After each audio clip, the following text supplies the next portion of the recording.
Apa kira-kira makna politik dari safari yang baru saja dimulai perdana hari ini di Lampung oleh Joko Widodo?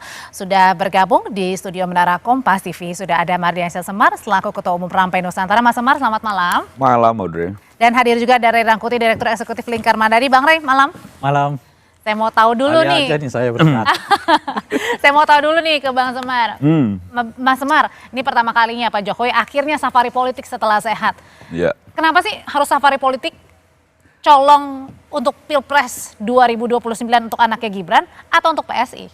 Enggak sih, dia kangen aja ketemu masyarakat. Jadi sebenarnya Pak Jokowi itu dari beberapa bulan waktu masih kurang fit ya, masih agak kurang sehat. Dia pernah sampaikan juga ke saya bahwa kalau nanti saya sudah sehat, saya ingin ketemu masyarakat. Kenapa? Pasti kan ada maksud di balik. Rindu sama masyarakat. Karena begini ya, Audrey, kita tidak bisa menafikan bahwa Pak Jokowi mungkin ya dari 8 presiden di Indonesia ini, itu salah satu yang bisa kita kategorikan tumbuh dan lahir dari rakyat itu kan Pak Jokowi. Kan kita tahu Pak Karno, latar belakangnya apa, Pak Harto jenderal dan lain sebagainya gitu, Pak Habibie, Gus Dur, cucunya pendiri NU, mantan ketua PBNU, termasuk Pak SBY jenderal, Bu Mega dan lain sebagainya. Pak Jokowi anak tukang kayu atau tukang kayu yang pernah digusur, berarti memang dia merasakan betul denyut kerakyatan yang selama ini itu menjadi jiwanya tuh sampai dia akhirnya bisa terpilih menjadi presiden 2 periode. Meskipun Pak Jokowi saat itu juga pernah mengatakan bahwa ia akan istirahat setelah pensiun. Ya kan istirahat. Bahwa dia akhirnya rindu untuk ketemu masyarakat kan soal lain. Dan sebenarnya begini, ketika banyak orang coba untuk memonitor ya pergerakan Pak Jokowi kemanapun dan apapun yang dilakukan, itu maksud saya sih sebenarnya agak-agak aneh juga, karena sebenarnya Pak SBY kan juga melakukan hal sama dengan siapa yang memonitor? Dengan yang melukis, dengan misalnya ikut turnamen pertandingan bola-bola voli kemana-mana gitu, itu kan bagian juga dari menikmati hobinya tuh. Tapi ada yang memonitor emang Bang? Ya kan misalnya bahwa ini menjadi apa ya, menjadi sesuatu yang diperdebatkan, didiskusikan, itu kan berarti orang kan selalu melihat pergerakannya Pak Jokowi. Bahwa jangan-jangan Pak Jokowi sudah mulai ancang-ancang, curi star seperti Audrey yang bilang, enggak, Pak Jokowi itu memang begitu. Kekuatannya ada di rakyat dan dia jaga itu, dan satu hal Audrey, Pak Jokowi itu faktanya punya anak yang sekarang ini menjabat sebagai wakil presiden. Nah, kita pun kalau misalnya punya anak yang jadi wakil presiden, akan kita lakukan apa yang bisa kita lakukan untuk membantu wakil presiden. Untuk membantu, sekedar membantu menjaga Mas Gibran nih sampai nanti selesai, atau memulai membantu Mas Gibran di 2029 Bang Ray, ketika safari politik Pak Jokowi sudah dimulai? Ya, pertama dulu soal definisi istirahat tadi ya. Istirahat bagi Pak Jokowi itu ya mungkin yang begini-begini. Bukan istirahat dalam artian santai ya? Bukan istirahat dalam bayangan kita. Istirahat bagi Pak Jokowi itu ya turun lagi ke bawah, turun lagi. Ngapain mungkin. Emang Bang? Tapi ngapain? Ya kalau tadi disebut ketemu rakyat, ya ketemu rakyat ya untuk politik. Kan udah jelas-jelas kok. Nggak perlu lagi bersilat lidah lah soal itu. Ya, mereka mengatakan, misalnya pertemuan Lampung itu adalah konsolidasi partai. Kan jelas itu politik. Yang kedua memperkuat posisi Prabowo Gibran, ya itu jelas politik. Yang ketiga adalah menguat posisi PSI untuk dapat menang pada 2029 yang akan datang. Jadi tiga-tiganya apalagi kalau bukan politik. Semua politik. Semua politik? Iya. Meskipun tadi kata Mas Semar bilang ya meskipun ada karena dia relawan. Nah dia relawan, bahasa politik ini harus dia buat dengan bahasa itu. Sebagaimana dia juga mendefinisikan ini semuanya rehat aja. Ya rehatnya itu ya kerja politik itu. Tapi bagi-bagi parpol-parpol lain, apakah ini juga menjadi ancang-ancang juga? Wah Pak Jokowi udah benar-benar turun gunung nih. Oh dengan sendirinya, karena kalau begini ya, kita lihat tipologinya tuh. Tingkat popularitas Pak Jokowi ini kan masih di sekitar 70-an ya.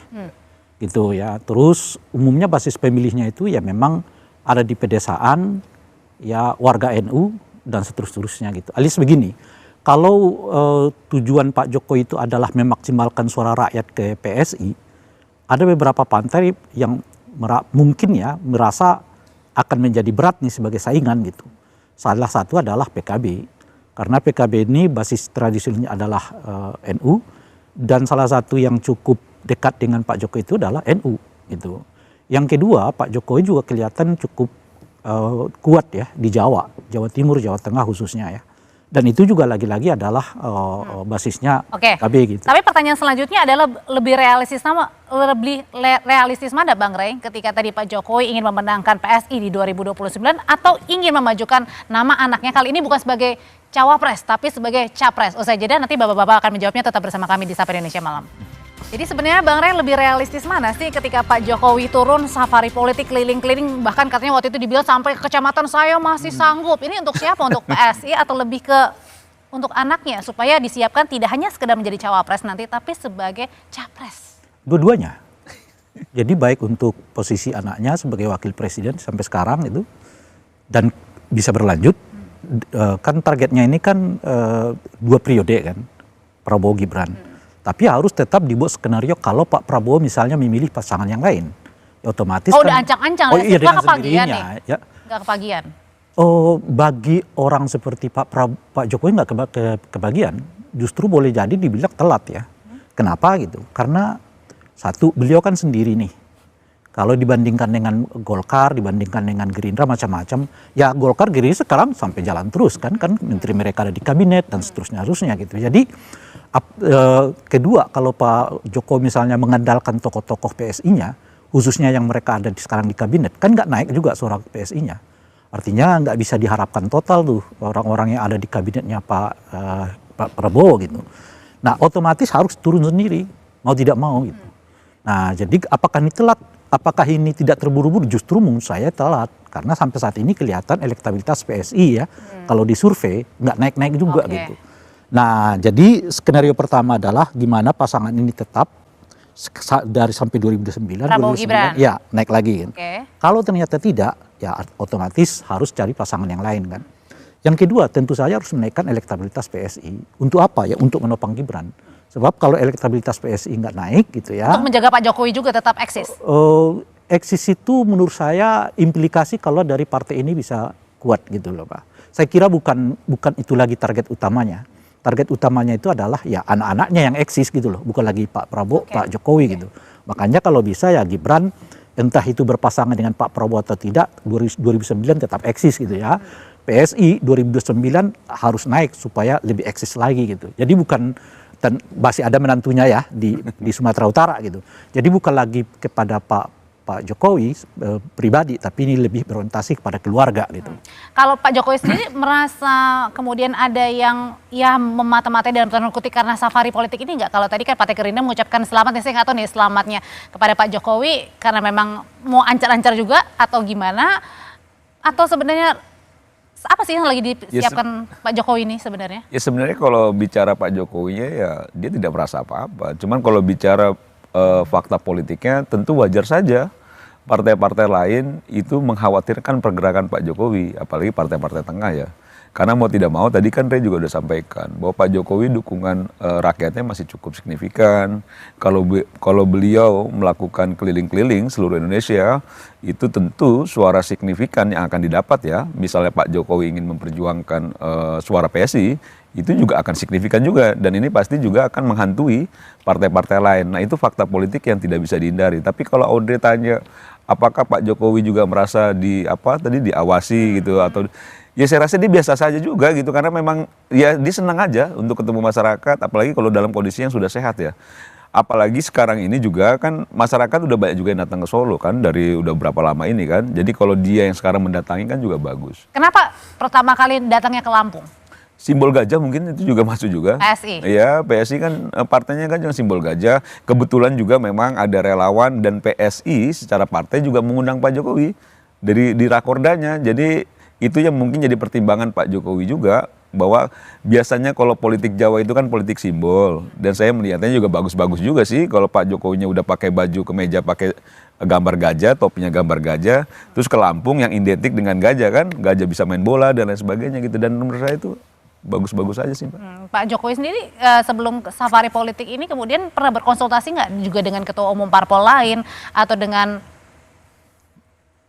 ya saya sih nggak tahu persis ya bangunan komunikasi Pak Jokowi terhadap para ketua umum partai-partai. Tapi sebagai orang politik, sebagai negarawan, sebagai orang yang pernah menjabat presiden 2 periode, saya rasa interaksi apapun dalam bentuk apapun gitu pasti dilakukan. Oke, Bang Rey, ini balik lagi kan dengan Pak Jokowi yang turun safari politiknya, publik ini kerap kali mengkritik kan parpol-parpol yang kemudian menggunakan dinasti keluarga begitu. Nah, apakah ini kemudian menguatkan kembali bahwa PSI jangan-jangan kembali nih ke dinasti keluarga? Kalau segala sesuatunya tergantung kepada Pak Jokowi ya, sementara kelihatan pengurus ya dan seterusnya itu tidak muncul sebagai kekuatan baru, ya lakop itu gitu ya, pelabelan itu sesuatu yang nggak terhindarkan. Nah pertanyaannya adalah apakah publik kita 2029 yang akan datang sensitif apa enggak dengan dinasti politik. Karena kalau kita lihat dari 2024 yang lalu, isu dinasti politik ini begitu kencang, salah satunya yang mendorong isu dinasti itu adalah saya misalnya, kan publiknya tetap memilih Prabowo Gibran gitu ya. Nah tapi kita tidak tahu karena orang mulai misalnya lihat sekarang nih proses politik yang apa namanya itu ya kelihatan memang keluarga sangat gitu, itu bisa saja memunculkan ketidaksukaan publik terhadap model-model seperti yang terjadi 2024 yang lalu gitu. Nah itu mungkin akan dibaca, tetapi bahwa Pak Jokowi satu-satunya figur yang memungkinkan menaikkan elektabilitas PSI dan Gibran itu sesuatu yang tak terhindarkan. Ya, karena nggak ada figur-figur lain di dalam partai ini gitu ya. Nah yang kedua adalah tinggal nanti mereka atur tuh. Kalau gitu parpol juga mulai terasa terusik nggak, terutama misalnya dari Gerindra. Iya, dengan sendirinya. Misalnya dengan kunjungan ke Golkar ini, ke Lampung, itu satu basisnya Golkar loh ya, gitu ya. Yang kedua adalah Gerindra juga cukup kuat di sana. Tapi begini loh, kan pertanyaannya gini, bagaimana nanti melihat pemilih Pak Jokowi 2024 yang memilih partai karena Pak Jokowi gitu. Nah sekarang kan asumsinya kalau mereka nggak ke Golkar, ke Gerindra gitu lah kira-kira itu ya, mungkin ke PAN gitu. Tapi tiba-tiba kecewa dengan kinerja Pak Prabowo gitu. Kan kalau kita lihat sekarang misalnya tingkat kepuasan kepada Pak Prabowo itu ada yang menyebut 74, tapi ada juga yang menyebut kisaran 60 gitu ya. Tapi mana yang tepat di antara dua ini oke, artinya ada penurunan. Dan boleh jadi ke depan ini akan ada penurunan. Nah sementara mereka milih partai-partai ini dahulu karena Pak Jokowi. Karena anaknya bergandengan dengan Pak Prabowo gitu lah. Dan sekarang ingin mencoba peruntungan. Dan sekarang sekarang mereka kecewa ini. Ya kan kepada Pak Prabowo-nya. Kemana migrasi pemilih ini nanti? Apakah akan kembali ke PDI Perjuangan misalnya atau itu akan kembali ke PSI? Yang saya khawatirkan adalah mereka akan kembali ke PSI gitu loh ya. Atau artinya apa? Kemanapun suara ini pergi itu akan menarik perolehan suara partai politik yang lain gitu loh kira-kira. Kalau Pak Jokowinya ini kira-kira. Iya, bukan mungkin tidak ke Pak Jokowi ya, bisa saja ke PSI, bisa kembali ke basis utama mereka misalnya migrasi pemilihnya PDI Perjuangan kembali ke PDI gitu ya dan seterusnya. Tapi yang saya mau poinnya bukan itu. Poinnya adalah kemanapun suara ini pergi akan menarik dukungan kepada partai yang mereka pilih 2024 yang lalu. Nah kalau Anda mau sebut ancaman, itu salah satu ancamannya. Mas Semar, saat ini kan kita masih menghadapi banyak persoalan bangsa ya. Demo masih terjadi di mana-mana saat ini. Nah pertanyaannya apakah ini juga menjadi kesempatan bagi Pak Jokowi selain tadi datang untuk menguatkan PSI, menguatkan juga nama anaknya Mas Gibran, apakah ini juga kesempatan buat Pak Jokowi kemudian untuk meluruskan hal-hal yang memang perlu diluruskan begitu yang ketika mungkin rakyat rindu terhadap sosok Pak Jokowi? Sudah pasti dong. Saya di beberapa kesempatan saya sampaikan begini. Langkah Pak Jokowi untuk berkeliling ini tidak saja bisa dilihat bahwa langkah untuk mendongkrak suara Partai Solidaritas Indonesia ataupun memang suara rakyat yang selama ini membersamai Pak Jokowi. Tapi karena memang sejak awal Pak Jokowi mendukung Pak Prabowo dan Mas Gibran sebagai anaknya untuk menjadi presiden dan wakil presiden, maka secara otomatis juga itu akan membawa aura positif tuh buat pemerintahan. Setidaknya Pak Jokowi ketika berinteraksi dengan masyarakat, banyak pertanyaan masyarakat terhadap pemerintah ini yang bisa langsung dijawab langsung sama Pak Jokowi untuk meyakinkan masyarakat bahwa negara yang memang sedang banyak soal ini akan bisa diatasi dengan kesatuan dan lain sebagainya. Saya rasa itu juga akan menjadi fokusnya Pak Jokowi ketika berkeliling gitu. Berarti artinya ini semakin menguatkan juga pernyataannya Bang Ray ketika tadi ada masyarakat yang kecewa dengan apa yang dihadapi saat ini Indonesia dengan Pak Jokowi turun safari politik, turun ke daerah-daerah ke kecamatan-kecamatan, ini juga sekaligus jangan-jangan nih Pak Jokowi yang bisa mengobati hati lukanya masyarakat.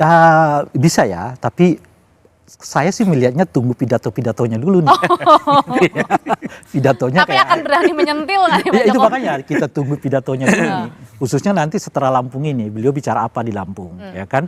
Yang paling penting itu kan satu hal yang menurut saya ya agak berbeda kita melihat cara berkomunikasi Pak Jokowi dengan tokoh-tokoh partai politik yang lain. Iya.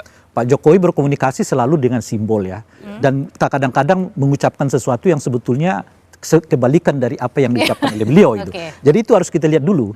Misalnya ini misal ya. Iya. Ayo kita perkuat Prabowo Gibran. Dua periode. Dua periode. Enggak, itu aja dulu kalimatnya, Oke. dua periode. Oke. Jangan-jangan yang sebaliknya sebetulnya yang dimaksudkan. Ini contoh ya. Oke. Jadi cara membaca Baik. itu ke Pak Jokowi itu harus lebih ekstra hati-hati lah ya.